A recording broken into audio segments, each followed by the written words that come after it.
noite, pessoal. Mais um domingo. Nós estamos aqui, né, como o Eduardo já falou, para louvar o Senhor, para glorificar o nome dele e para também ouvir uma palavra do Senhor, né? Espero que seja realmente uma palavra que vem do Espírito Santo de Deus, uma palavra, né, que vem realmente do trono da graça e que encontre lugar em nosso coração, que Deus realmente faça algo novo em nós, que realmente o Senhor possa falar conosco e quebrantar o nosso coração. E a palavra que eu quero ler hoje está lá em 2 Reis. 2 Reis, capítulo 22.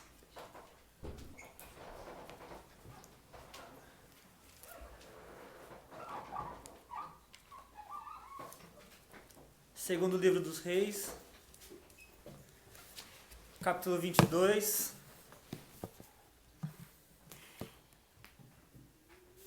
Primeiro verso. Essa semana, na leitura anual da Bíblia, na sequência assim, né, de Gênesis e Apocalipse, tinha esses capítulos também. E é uma história que eu já conhecia, assim, mas que estava meio esquecida na minha mente. Mas daí quando eu li a história do rei Josias, eu pensei, não, é isso. Então vamos ler lá, 2 Reis 22, verso 1. Diz assim: Josias tinha 8 anos de idade quando começou a reinar, e reinou 31 anos em Jerusalém.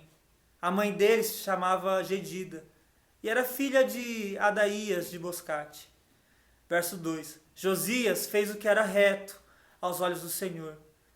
Andou em todo o caminho de Davi seu pai, e não se desviou, nem para a direita, nem para a esquerda. Vamos orar.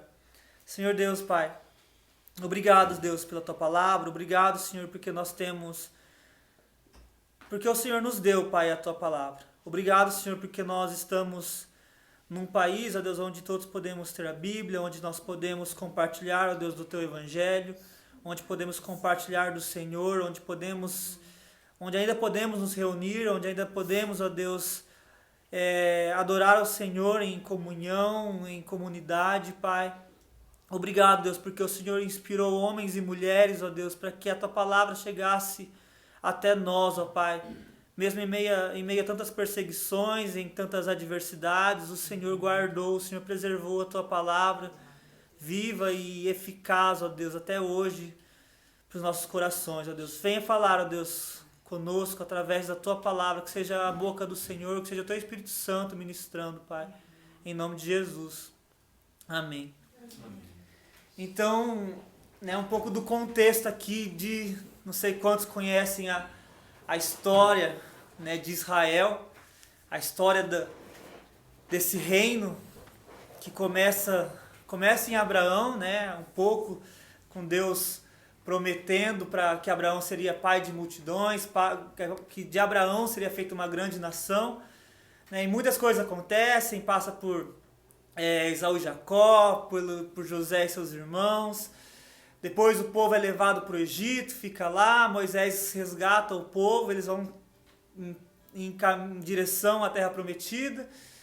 Enfim, a nação vai se formando, né? As pessoas vão nascendo, gerações vão passando, Deus dá as suas leis para o povo, através de Moisés.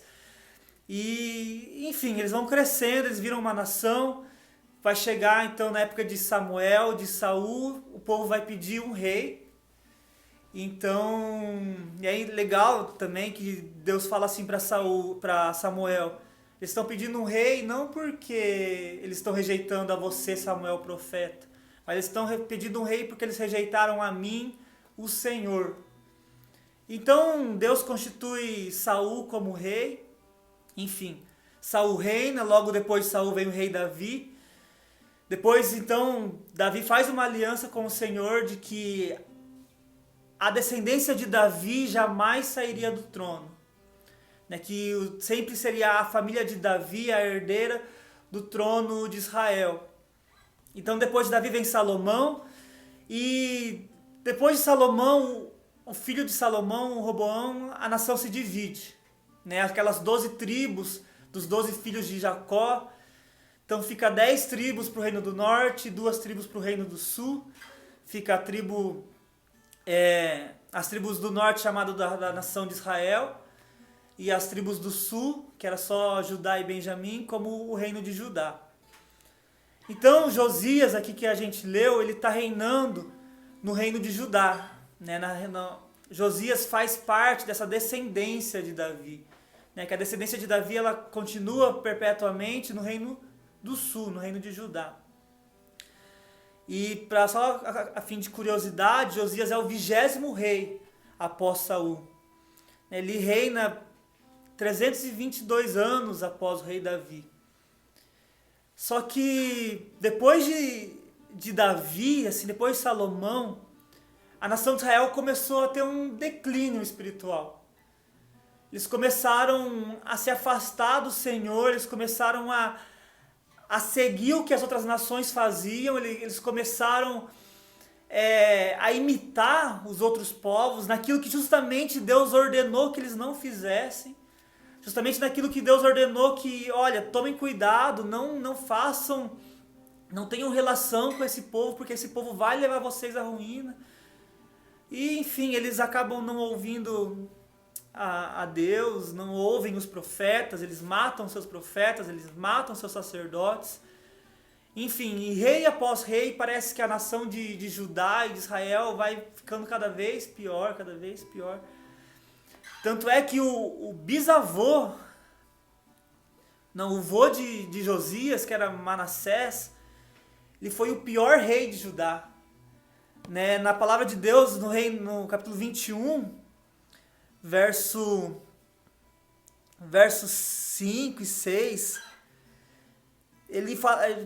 o profeta fala assim a respeito de Manassés, que ele fez pior do que as nações, que os outros povos. Ele chegou a sacrificar o próprio filho a outros deuses. Né? Manassés, que também era descendente de Davi. Então, assim, pra gente ver assim, como que a nação estava realmente num declínio espiritual. E o filho de Manassés, Amon, também faz também igual o pai, faz pior. E então começa... E daí Manassés reina por 55 anos. O filho dele, Amon, reina por 2, só que ele logo é morto por traição dos seus servos. E quem assume o lugar de Amon é Josias. E é muito engraçado, assim, porque a outra coisa também que é interessante falar é que de todos os reis que reinaram em Judá, dos 15 reis que reinaram em Judá antes de Josias, apenas 5 desses reis Deus falou, como falou para Josias. Josias fez o que era reto aos olhos do Senhor. Deus falou isso apenas acerca de 5 reis, dos 15 que reinaram em Judá. Os que reinaram em Israel eram todos perversos. Então é esse contexto assim que Josias começa a reinar. E quando a gente vê aqui, né, no verso 1, fala assim, Josias tinha 8 anos de idade. É um negócio bem Guerra dos Tronos mesmo, né? Um moço reinando. Provavelmente ele tinha, né, os seus, como posso falar, os seus tutores, né? Provavelmente a mãe dele reinava, né, também o aconselhava. E eu me pergunto assim, por que Josias fez o que era reto aos olhos do Senhor? Ele não tinha bons exemplos em casa, né? Manassés, o seu avô, foi o pior dos reis. A Bíblia fala isso a respeito de Manassés, que ele tinha sido o pior. Amon, que foi o seu pai, também foi um rei ruim, né, que não andou nas leis, no caminho de Deus. Então, assim, por que Josias, ele resolve, como que Josias quebra essa tradição, como ele rompe com a tradição de maldade que havia na sua família? E assim, às vezes o pessoal fala, né, tem um ditado muito, muito comum, assim, que fala assim, que o fruto não cai muito longe da árvore, que seus pais são desse jeito, então você também vai ser. Só que não é essa a verdade que o Evangelho traz pra gente. O Evangelho nos ensina que Jesus ele quebra as maldições. Jesus ele perdoa pecados, ele rompe essa tradição de maldade que possa haver em nossa família, pecados que possam haver em nossos pais, que possam haver dentro de nossas casas, com nossos avós, né? Às vezes eu vejo algumas famílias assim que é muito interessante, que parece que os avós cometiam tais pecados, os pais, e parece que a única saída dos filhos é ir por esse mesmo caminho. Só que isso não poderia estar mais longe da verdade. Porque quando a gente encontra Jesus, a gente tem essa nova chance de ter uma nova vida. A gente tem uma chance de ter um novo caminho a ser trilhado, de escrever uma nova história em Jesus. E outra coisa interessante a respeito de Josias, não vai falar aqui no livro de Reis, mas fala no livro de Crônicas, nos últimos capítulos, que fala que Josias começa a buscar o Deus de Davi quando ele tinha 16 anos. Então ele começa a reinar com 8 anos, né? Não sei como que era o coração dele até os 16 anos, mas com 16 anos, né, a Bíblia vai falar aqui em 2 Crônicas, aqui ó, 2 Crônicas capítulo 34, verso 3. No 8º ano de seu reinado, sendo ainda moço, Josias começou a buscar o Deus de Davi, seu pai. Então imagina, né, se ele começou a reinar com 8 anos e após 8 anos de reinado ele começa a reinar, ele começa a buscar a Deus. Então ele começa a buscar a Deus com 16 anos. Muito jovem ainda, né? Se a gente for, às vezes, tem tantos adolescentes, tantas pessoas, tantas crianças talvez, ou até adultos que olham para os jovens e falam assim, tá muito cedo para buscar a Deus, tá muito cedo para ir para a igreja, tá muito cedo para pensar em missões, tá muito cedo para pensar em ministério. Só que isso também isso não é real, né? Nunca é cedo demais para começar a buscar a Deus. Né? Pelo contrário, a gente está sempre tarde. A gente está sempre atrasado na busca do Senhor. Eu tenho convicção no meu coração que muitas pessoas que começaram a buscar a Deus, sei lá, nos seus 60 anos, que se convertem com 60, com 70 anos, ou não sei, nas suas últimas semanas de vida, tem uma convicção muito forte que se eles pudessem, eles teriam escolhido começar antes.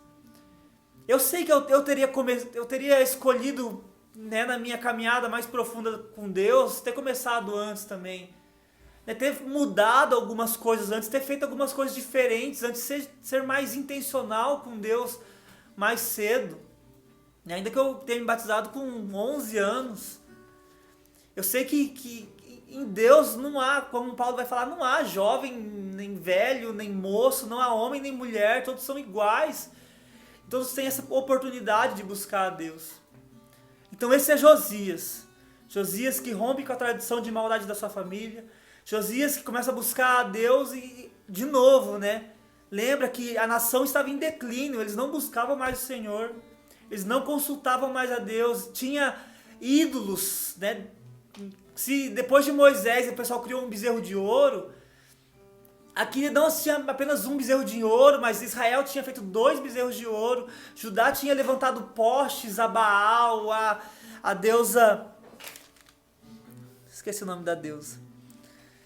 Enfim, eles tinham reis e ídolos pela nação inteira. Eles sacrificavam, consagravam animais para outros deuses. Eles tinham uma prostituição cultual, né? Então, enquanto adoravam, homens e mulheres se prostituíam. Esse era o estado da nação de Israel. E nesse estado decadente, Josias rompe e busca a Deus. Então, isso é algo pra gente pensar também, né? Porque às vezes a gente estava vivendo uma situação, seja na nossa casa, seja na nossa nação, seja em nós mesmos, assim, tão decadente que a gente pensa e olha pro lado e fala assim, não há esperança. Não há saída, não há salvação, mas há salvação. Em Jesus há libertação, em Jesus há novidade de vida. Né? Então, quando a gente olha, a gente pode ver que o mundo realmente o mundo vai de mal a pior. Eu creio que o fim do mundo começou com a subida de Jesus ao céu, e foi aí que foi dada a largada do fim dos tempos, e que em breve ele virá. E Jesus fala que o amor de muitos vai se esfriar, que a iniquidade vai se multiplicar, mas ele não está falando isso para os seus filhos. Ele não está falando isso para aqueles que ele escolheu, para aqueles que decidem viver com ele. Está falando isso para o mundo, mas quanto a nós não. Nós continuamos incansavelmente a buscar o Senhor, sem ficar preocupado se... Não importa como que tá o mundo, não importa como que tá a pessoa do seu lado. Sim, lógico que importa, a gente se importa com as pessoas do nosso lado, mas não importa quão grande está a maldade ao nosso redor. Jesus nos chama a buscá-lo. Então, ainda continuando sobre Josias, vai falar aqui no verso 3 que no 18º ano de seu reinado, né, então depois de 18 anos de reinado, ou seja, ele tinha 26. Então um rei com 26 anos ele começa a olhar para a casa do Senhor e fala assim, não, né, lembra, de novo, já tinham acontecido muitas guerras, destruição, o pessoal que tinha roubado o ouro da casa do Senhor, levado de volta, estava uma bagunça, mas o Josias olha para o templo e fala assim, não, é preciso restaurar o templo, é preciso restaurar a casa do Senhor. Então ele manda assim que vão fazer assim, ele entrega o dinheiro para o pessoal, para os servos, para os pedreiros, para os artesãos, para os carpinteiros, e eles vão começar a reconstruir o templo. Então começa a reconstruir o templo, e daí quando eles estão mexendo lá nos escombros, nos entulhos, eles encontram um livro. Lá no verso 8, capítulo 22 de 2 Reis, fala assim, então o sumo sacerdote Hilquias disse ao seu escrivão Safã, achei o livro da lei na casa do Senhor. Peraí, como assim ele achou o livro da lei? O livro da lei tinha que estar sendo lido constantemente, tinha que estar sendo lembrado e seguido constantemente. O livro da lei que tinha sido dado a Moisés e era pelo qual eles tinham conhecimento de Deus. Só que o livro estava perdido e ninguém nem sabia mais da existência dele. Então eles encontram esse livro, eles vão levar para o rei. E olha que coisa incrível que acontece. Verso 10. Depois o escrivão Safã anunciou ao rei, o sacerdote Hilquias me entregou um livro. E Safã o leu diante do rei. Verso 11. Quando ouviu as palavras do livro da lei, o rei Josias rasgou as suas roupas. Então deu ordem aos seus servos, dizendo, verso 13, vão consultar o Senhor por mim, pelo povo e por todo Judá, a respeito das palavras deste livro que foi encontrado, porque grande é o furor do Senhor que se acendeu contra nós, porque os nossos pais não deram ouvidos às palavras deste livro, para fazerem segundo tudo o que está escrito a nosso respeito. Então o livro da lei, que provavelmente aqui era o livro de Levíticos, de Números, de Deuteronômio, quando ele lê, ele é cheio de uma contrição de coração, ele é cheio de um quebrantamento, de uma humilhação, a ponto de ele rasgar suas vestes, que a gente sabe que é um sinal no Antigo Testamento de humilhação. Porque esse é o poder transformador da palavra. É isso que a palavra deveria estar fazendo em nós. De quando a gente lê o nosso pecado ser revelado, que quando Josias ouve o livro da lei, ele não fica pensando, meu pai que fez isso não é problema meu. Não, nossos pais fizeram, grande é o furor do Senhor contra nós. Ele não fica apontando o erro, por mais que ele buscasse o Senhor, ele não fala que o problema é da nação, o problema é de fulano, não, o problema é nosso. Há pecado no meio do nosso povo, no meio da nossa família. Então é aí que ele é cheio desse quebrantamento. E outra coisa também, né, o livro da lei aqui estava esquecido na destruição do templo. E às vezes a palavra de Deus, a gente até assim lê, mas às vezes está esquecida no nosso coração. Né? Provérbios fala para a gente guardar a palavra, mas às vezes está tão bem guardada, entre aspas, que está esquecida. Que as palavras já não têm mais poder, que não tocam mais, que não tem mais vida. Mas quando a gente vai ler Hebreus 4:12, O autor de Hebreus fala assim, porque a palavra de Deus é viva e eficaz, é mais cortante que qualquer espada de 2 gumes, penetra até o ponto de dividir alma e espírito, juntas e medula, e é apta para julgar os pensamentos e propósitos do coração. Em Mateus 4,4, Jesus vai falar para Satanás, nem só de pão o homem viverá, mas de toda palavra que procede da boca de Deus. Em João 17, Jesus vai orar por nós, falando assim, Senhor, santifica-os na verdade. A tua palavra é a verdade. Então, eu acredito que o Espírito Santo nos chama para um retorno à palavra de Deus.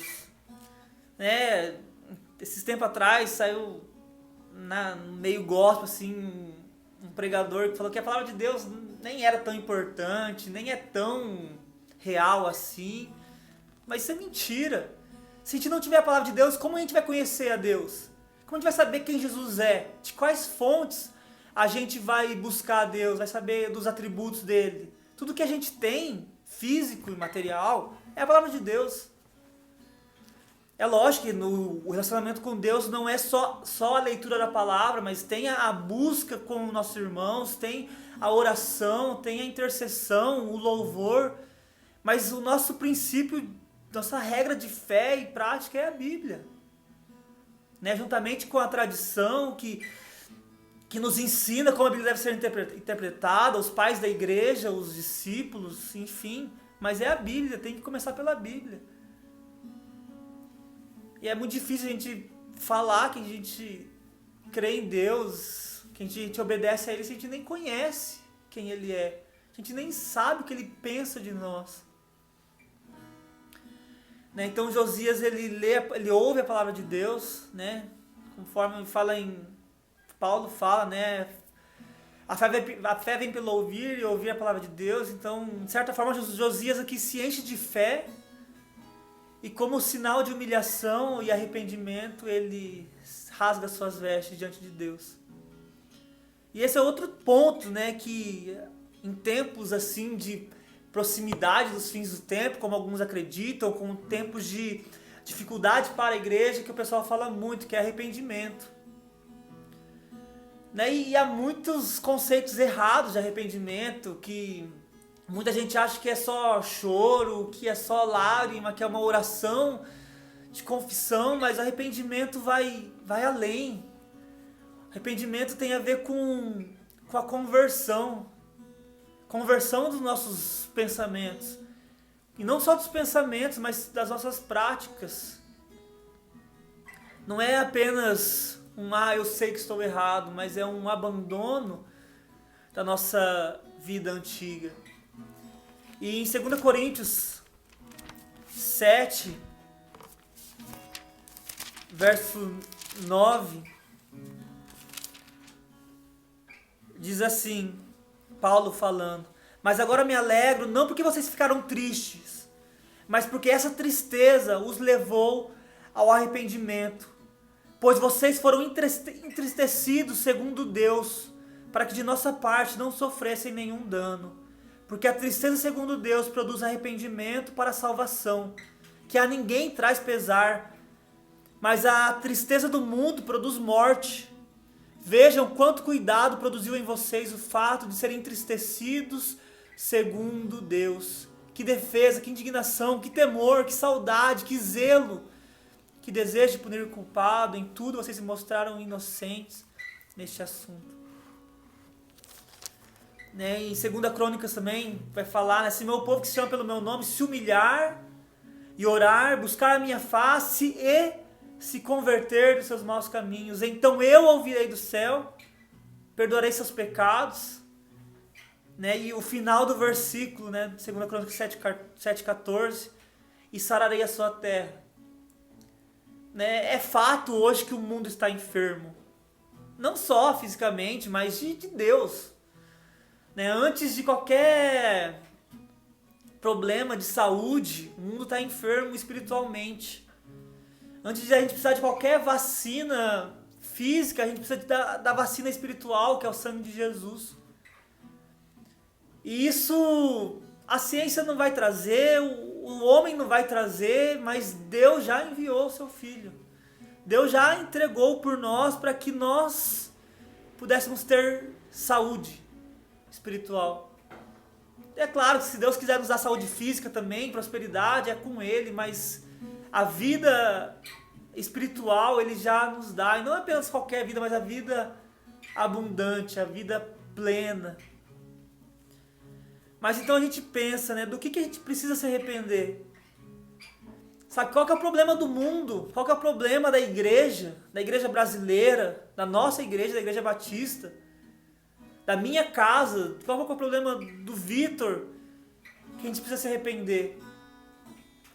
Em Salmos 139, 23 e 24, o salmista vai falar assim: Senhor, tu sondas o meu coração, o Senhor me conhece, vê se há em mim algum caminho mau, sonda os meus pensamentos.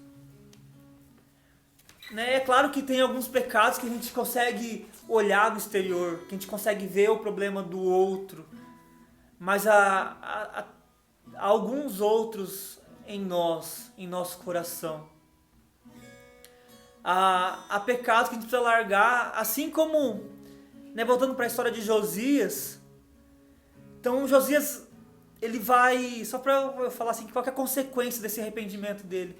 Josias, ele ouve as palavras, ele se entristece, ele chama o povo para orar, para se renovar, e quando eles se levantam, né, no capítulo 23, no verso 4, a gente vê uma reforma que Josias faz na nação inteira. Ele derruba todos os postes. Eu vou... Será que dá tempo de ler? Eu tenho medo de precisar de outra live, gente. Eu não queria fazer isso. Dá tempo? 13 minutos que falta? Então tá tranquilo. Então eu vou ler aqui, ó, capítulo 23, pra gente ver assim, como que estava a nação de Israel, e a nação de Judá, e o que Josias fez.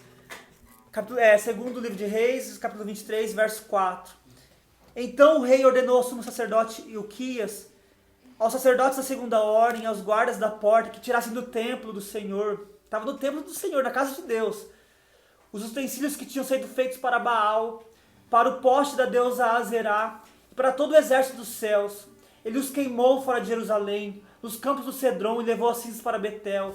Josias destituiu os sacerdotes que os reis de Judá haviam escolhido para queimar incenso sobre os lugares altos, na cidade de Judá e ao redor de Jerusalém, bem como aos que queimavam incenso a Baal, ao sol, à lua, aos planetas e a todo o exército dos céus. Também tirou da casa do Senhor o poste da deusa Azerá, que levou para fora de Jerusalém até o vale de Cedron, onde o queimou e reduziu a pó, que lançou sobre as sepulturas do povo simples. Também destruiu as dependências dos prostitutos cultuais que estavam na casa de Deus. Tinha prostituição na casa do Senhor, onde as mulheres teciam tendas para o poste da deusa Azerá.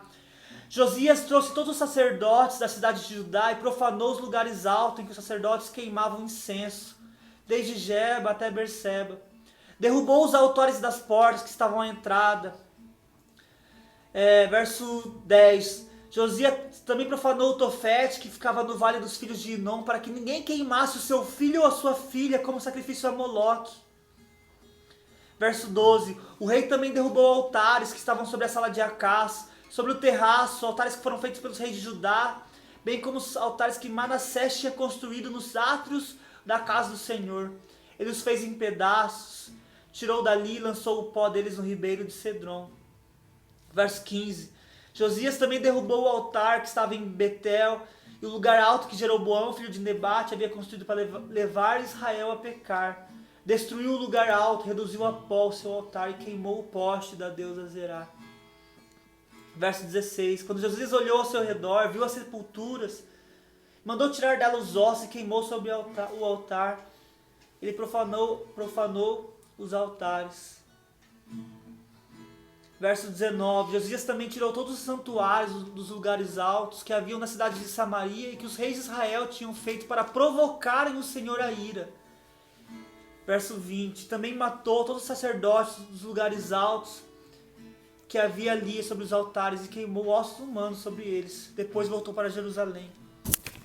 Então Josias, assim como o rei, ele começa a olhar para a nação e começa a limpar a nação. E não era um negócio fácil, porque outros reis já haviam... Ezequias, que foi um rei bom, bisavô de Josias, tentou fazer isso, conseguiu em partes, não tirou tudo. Mas Josias, ele consegue isso. Né? E pensar que começou com um menino de 8 anos, que aos 16 começou a buscar o Senhor, que aos 26 leu o livro da lei e se arrependeu. E ele tem essa decisão no coração de reformar Judá. Tudo isso, o avivamento, né? O verdadeiro avivamento que Judá experimentou começa com o arrependimento e a disposição do coração de um único homem.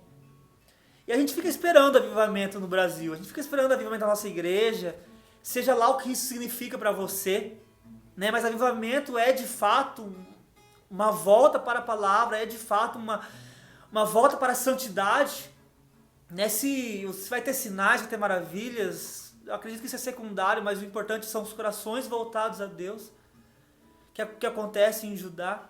E começa com a disposição de um único homem. A gente fica esperando isso acontecer com pastores, com eventos, com congressos, quando na verdade pode começar em mim. Pode começar em você, em nós como grupo, como igreja. Tudo que precisa é a gente começar a se arrepender verdadeiramente. Não apenas, como Paulo falou, né, uma tristeza, segundo o mundo, um remorso, que foi o que Judas sentiu. Mas um arrependimento, aquele que Pedro sentiu quando nega Jesus e depois se arrepende. E volta para o Senhor e larga as suas práticas. É lógico que hoje a gente não tem na igreja, bom, até temos em algumas igrejas, postes ídolos, não temos altares sacrificados a Baal, não temos... Mas nós temos aquelas coisas que nós precisamos largar, como igreja. Não só como pessoas, como indivíduos, nossas atitudes individuais, nosso embaraço, né? Lá em Hebreus também vai falar no capítulo 12 que nós precisamos nos livrar do embaraço, não só do pecado, mas do embaraço também, do peso, da vergonha que às vezes a gente traz conosco, que a gente traz pro nome de Deus, pro Evangelho. E acredito que a reforma que a gente precisa fazer tem a ver com vida em santidade. Igual o João vai falar em 1 João 2,15, assim, filhinhos, não ameis o mundo, nem aquilo que há no mundo, porque quem ama, se o seu amor está no mundo, então o amor do Pai não habita em você. Se nós amamos o mundo e as coisas que no mundo há, o amor de Deus não está em nós. Isso é muito pesado, porque hoje no mundo há muitas coisas para nós amarmos. Há muito entretenimento, há muito lazer, há muita distração. Há muita coisa pra gente fazer, pra gente buscar, pra gente querer. E não é tão difícil assim que às vezes o nosso coração é atraído, é apegado por essas coisas. Às vezes é um momento de descuido nosso que a gente desvia nossos olhos de Deus. Um momento assim de deixar de vigiar que a gente se apega a essas coisas. Outra coisa que nós devemos fazer, além de não amar o mundo, queria ler lá em Efésios, carta de Paulo aos Efésios, capítulo 4, verso 25, que vai falar dos frutos da luz.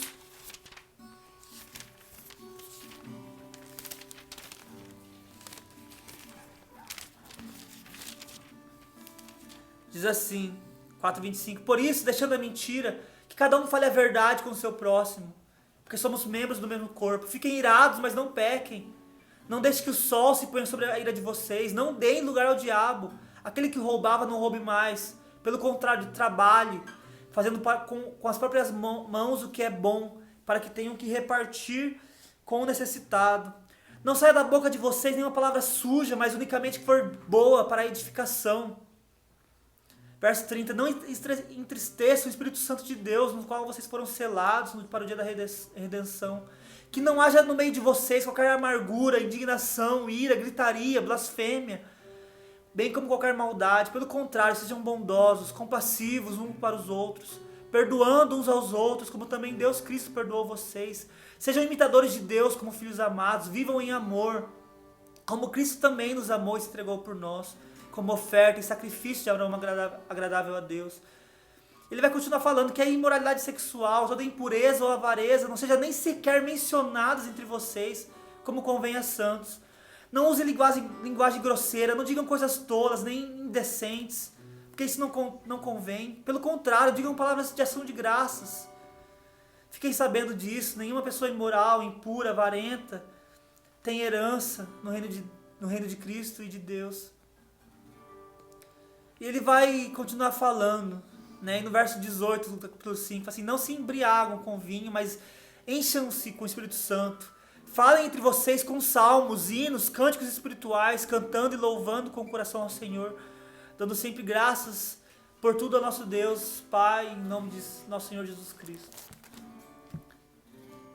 Então, não é apenas, né, a busca por Deus, não é apenas a leitura da palavra, o retorno à palavra de Deus, uma reforma em nossas igrejas, mas é realmente uma mudança de direção, né? Conversão quer dizer isso, se a gente está indo, né, para uma direção, a conversão é numa direção oposta.